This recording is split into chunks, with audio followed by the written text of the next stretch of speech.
अस्सलाम वालेकुम नाजरीन। नाजरीन, बाद हादसात ऐसे होते हैं, अलमनाक हादसात होते हैं जो ज़िंदगी का रुख चेंज कर देते हैं और गमगीन भी कर देते हैं। मैं खुद रबवा का रहने वाला हूँ, दारुल यमन का रहने वाला हूँ। मीडिया की खबरों के मुताबिक वहाँ एक हादसा हो गया है। लोग खबरें भेज रहे हैं, वीडियो भी बना के भेज रहे हैं। बहरहाल वीडियो बना के नहीं भेजनी चाहिए ऐसे मौके पे, यूरोप में तो मना होता है। तो क्योंकि दिल दुखता है ख़ास तौर पे जब कोई अपने प्यारे इलाके में प्यारी बस्ती से कोई खबर आती है। थोड़ा सा हम इसके ऊपर प्रोग्राम करेंगे क्योंकि उस जहाँ ये हादसा हुआ उस फाटक से हम सैकड़ों बार गुजरे हैं। उस ज़माना में जिस वक्त आबादी अभी कम थी, हम लाइन पे चलते हुए जाते हुए स्कूल भी चले जाते थे, कॉलेज भी चले जाते थे, लेकिन बड़ी एहतियात के साथ। मतलब हमारे बड़े बड़े ही होते हैं, वो रोकते भी रहते थे, लेकिन हम बच्चे थे, बाद दफ़ा ना समझी में उस वक्त भी हादसे हुए हैं। लेकिन आजकल के ज़माना में ऐसा हादसा हो जाना जहां हुकूमत की इंतज़ामिया की गफलत भी शामिल हो, बड़े ही अफसोस की बात है। क्योंकि पाकिस्तान एक तरक्की याफ्ता मुल्क तो नहीं कहना चाहिए, लेकिन बहुत सारे मामलात में काम कर सकता है, लेकिन नहीं करता। मैं चलूँगा। हमारे साथ हैं भट्टी साहब, दारुल यमन के रहने वाले हैं, हमारे ब्यूरो चीफ भी हैं, खबरें देते हैं। तो कुछ उनसे बातें करेंगे और हालात पता करेंगे, क्योंकि बहुत सारे लोग जो साल से वहाँ उस इलाके में नहीं गए, तो पता लग जाएगा कि उस इलाका में इर्द गिर्द अब कैसी आबादी हो गई है। जी अस्सलाम वालेकुम। जी वालेकुम सलाम। सर, ये खबरों से पता जी चल रहा नसीर है, साहब। मीडिया में आया है कि वहाँ एक हादसा हो गया है। तो ये हादसे क्यों हो जाते हैं? वहाँ हुकूमत की गफलत सामने आ जाती है। जहाँ फाटक होता है यूरोप में तो ऐसे लगा दिए जाते हैं इंतजामात, अगर बंदा ना भी बैठा हो, ट्रेन जब आती है वो खुद ब खुद फाटक बंद हो जाता है, ट्रेन गुजर जाती है, ऑटोमेटिक सिस्टम है, वो फाटक खुल जाता है। ख़ास तौर पे जहाँ आबादी होती है, अगर जहाँ आबादी ना भी हो, कोई भी क्रॉसिंग जो यहाँ है, चाहे वो गांव से गुजर रही है, चाहे मील से कोई गुजर भी ना रहा हो, फिर भी वहाँ फाटक वो लगा देते हैं ताकि खुद ब खुद खुल जाए, खुद ब खुद बंद हो जाए जब ट्रेन आए। तो ये किसकी गफलत है? वहाँ पंजाब हुकूमत की, इंतज़ामिया की या कमेटी की? बताइएगा कुछ थोड़ा इस हादसे के बारे में। जी जी पाकिस्तान में ऐसा तो कुछ नहीं है।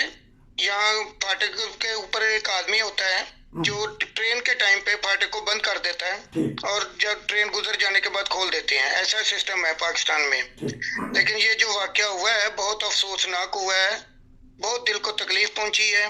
और ये जो रेलवे क्रॉसिंग है ये शहर के दरमियान में तकरीबन आती है, दोनों तरफ काफी आबादी है। ठीक और खास तौर पे स्कूल के बच्चों के, छोटे छोटे बच्चों का यहाँ से गुजरगाह होती है। ठीक। और इसमें मैं तो यही कहूंगा कि ये जो है ना, गवर्नमेंट को इस चीज का खास ख्याल रखना चाहिए। खुसूसन वजीर रेलवे ख्वाजा साद रफीक साहब से गुजारिश है कि इस पे कोई मुस्बत इसका हल निकालें, क्योंकि ये तकरीबन हर शहरी का इधर से गुजर डेली है, गुजरगाह ही है। जी तो बराए मेहरबानी इसके लिए कुछ करें जिससे अवाम का जानी और माली नुकसान ना हो। ठीक क्योंकि कुछ अर्सा पहले यहाँ एक स्कूल वैन के साथ भी हादसा पेश आया, ठीक। एक ट्रक के साथ भी हादसा पेश आया। ऐसे अक्सर होते रहते हैं। जी और कल का वाकया भी दिल हिला देने वाला वाकया है। जी जी यकीनन। अच्छा, ये बताइएगा कि जिस वक्त हम पढ़ते थे या बच्चे थे, फाटक के ऊपर कोई बंदा तो नहीं होता था।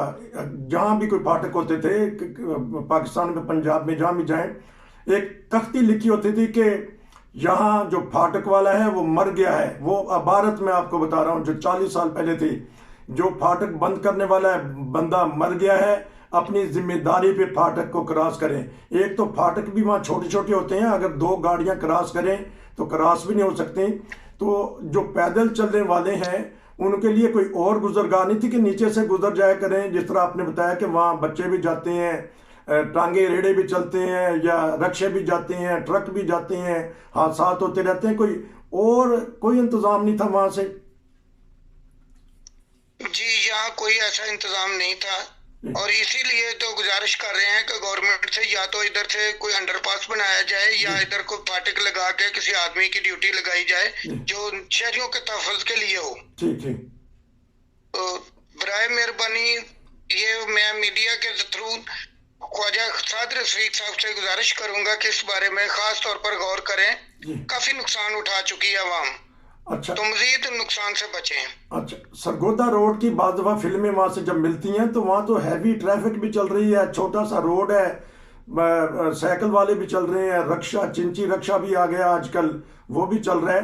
तो सरगोदा रोड की भी तो हालत खस्ता है ना, खास तौर पे एम्बेसी बोर्ड से लेके या जो अहमदनगर का पुल है वहां तक को सड़क तो बिल्कुल छोटी सी है। जी हाँ जी, सिंगल रोड है जी और ट्रैफिक हैवी है इधर, ठीक। तो आना जाना जो है हर शहरी के लिए बहुत मुश्किल हो गया हुआ है।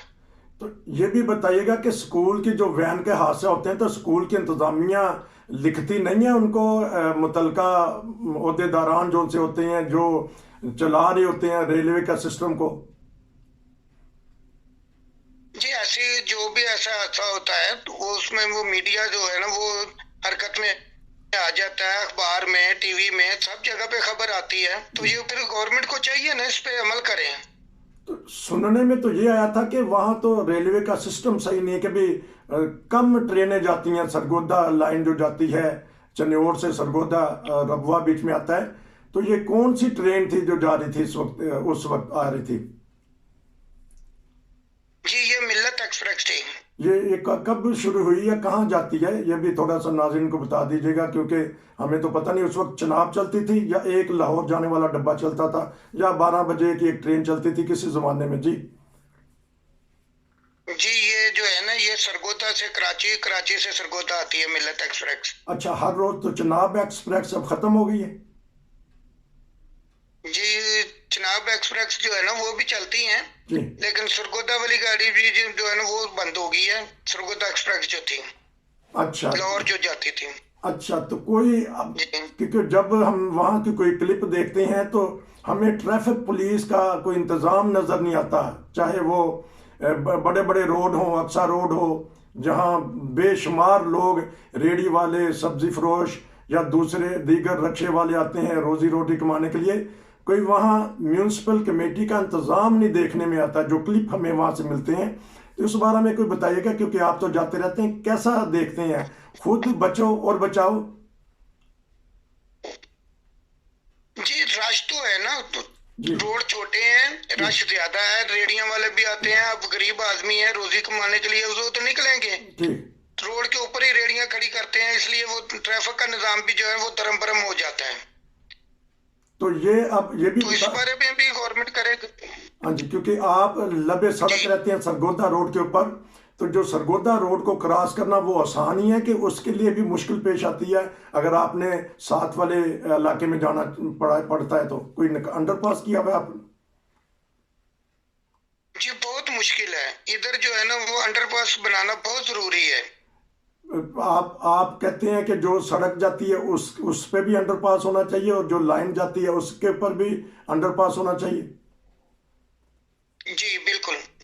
तो और क्या देखते हैं कि कैसा वहाँ है, इन हादसों से किस तरह और रुका जा सकता है? एक तो गफलत हो गई इंतज़ामिया की, तो और किस तरह इन जो अंधोनाक हादसात होते हैं उनसे बचा जा सकता है, ये बताइएगा। प्रोग्राम का मकसद यही है कि हमने अवेयरनेस पैदा करनी है कि किस तरह और बचा जाए। देखिए एक तो ये जो रोड है ना जी ये वन वे होना चाहिए, अच्छा और इसमें अंडरपास होना चाहिए या फिर फाटक का कोई रेंज होना चाहिए। ठीक। इससे काफी हादसात में तो बचत होगी। तो अब आपने खबर दी थी जब असद उमर यहाँ से गुजर रहे थे, वहाँ से बहुत सारे जो हमारे मेंबर हैं पंजाब असम्बली के, वो असम्बली में बोलते भी हैं और नाम लेके कहते हैं कि रबवा में जो सरगोदा रोड है वो उसकी जो हालत बहुत बुरी है।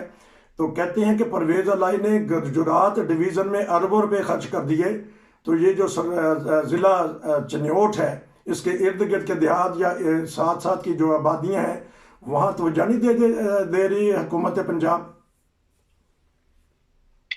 जी हुकूमत पंजाब साहब को चाहिए कि तवज्जो दे, लेकिन फिलहाल कुछ नजर नहीं आ रहा, ऐसे तवज्जो नहीं नजर आ रही। रोड की काफी हालत जो है ना, वो फैसलाबाद से पिंडी भटियां का रोड जो है वो भी बहुत डेंजर हो गया हुआ है। अच्छा। और ये सरगोदा रोड जो है ये हैवी ट्रैफिक की वजह से भी बहुत डेंजर है।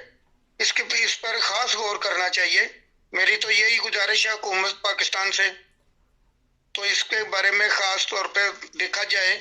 ये रोज का मामूल बन गया हादसा, कोई दिन ऐसा खाली नहीं जाता जिस दिन 1 2 3 वाकया ना हो। ओहो, हालांकि ये छोटा सा इलाका है, बहुत प्यारी बस्ती है, यहाँ भी हादसा हो रहे हैं। हुकूमत पंजाब को, इंतज़ामिया को चाहिए कि जिस तरह वो अपने बड़े बड़े इलाकों में से जहाँ से वो जीत के आते हैं वहाँ लाखों करोड़ों अरबों रुपया लगा रहे हैं इस इलाके में, क्योंकि ये सरखेज़ इलाका है, ज़राई इलाका है, इसके इर्द गिर्द बहुत सारी फसलें होती हैं। इस इलाके के ऊपर भी तवज्जो देनी चाहिए, क्योंकि ख़तरनाक किस्म के हादसा होते हैं, और वो हादसा जो हैं वो ना सिर्फ उस फैमिली के लिए बल्कि पूरे इलाका के लिए, पूरे शहर के लिए नुकसानदेह होते हैं, जिससे पूरी दुनिया में गम भी फैल आ जाता है। क्योंकि कल से हम भी बड़ा गमज़दा हैं ऐसे हादसा सुन के। हम वालिदैन से भी कहेंगे और लवाहिकीन से भी कहेंगे, जहाँ जो भी वहाँ रहते हैं जिनके साथ ये हादसा होते हैं, एहतियात कीजिए। एहतियात भी एक बहुत बड़ा जो उनसे हथियार होता है। एहतियात करेंगे तो हम हादसा से बचेंगे। हुकूमत को भी हम तवज्जो दिला रहे हैं कि इस तरफ तवज्जो दी जाए। भाई आपका बहुत शुक्रिया, इंशाल्लाह आपसे बातचीत होती रहेगी, क्योंकि आप वहाँ के रहने वाले शहरी हैं, आपने बताया है, तो मीडिया में भी ये चीज़ आई है। तो उम्मीद है कि हमारी ये थोड़ी सी छोटी सी आवाज़ किसी न किसी के कानों में पड़ेगी। अगले बड़े हादसे से बचने के लिए हुकूमत कुछ सोचेगी। ये था नाजरीन आज का प्रोग्राम। एहतियात के साथ ज़िंदगी गुजारें, खुद भी जिएं, दूसरों को भी बचाएं। नसीर को इजाज़त दीजिए। अस्सलाम वालेकुम।